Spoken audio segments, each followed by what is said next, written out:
এবারে চোখ রাখছি গঙ্গাসাগরের খবরে, কারণ গঙ্গাসাগর জমজমাট মেলার বাজেট প্রায় 100 কোটি টাকা। 17ই জানুয়ারি শেষ হবে মেলা এবং মহেন্দ্রক্ষণ বলতে আর কয়েক ঘন্টাই বাকি। কলকাতা থেকে সরকারি বেসরকারি বাস, জলপথে লঞ্চ এবং ভেসেল পরিষেবাও রয়েছে। মেলায় 25 থেকে 30 লক্ষ পুণ্যার্থীর ইতিমধ্যেই ঢল নেমেছে। নিরাপত্তা ব্যবস্থা একেবারে আঁটোসাঁটো।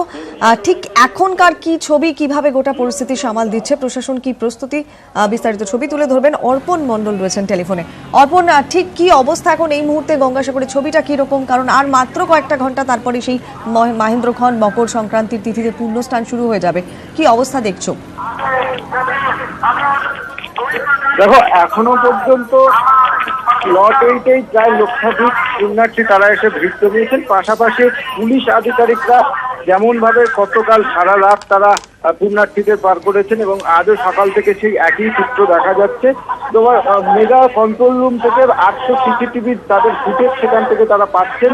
শুধু লট 8 না, কচুবেড়িয়া না, কলকাতা থেকে বাবুঘাট থেকে যারা আসছেন সমস্ত নজরদারি কিন্তু চালাচ্ছে সিসিটিভি ফুটেজের মাধ্যমে।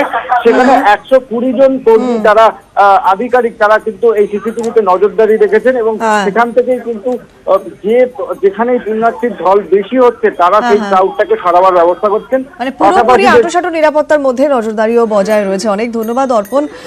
বিধায়ক বঙ্কিম হাজরা তিনি কি বলছেন শুনুন। বছরের তুলনায় এবছরের মেলার কাজকর্ম অনেক আগের থেকেই শুরু হয়েছে।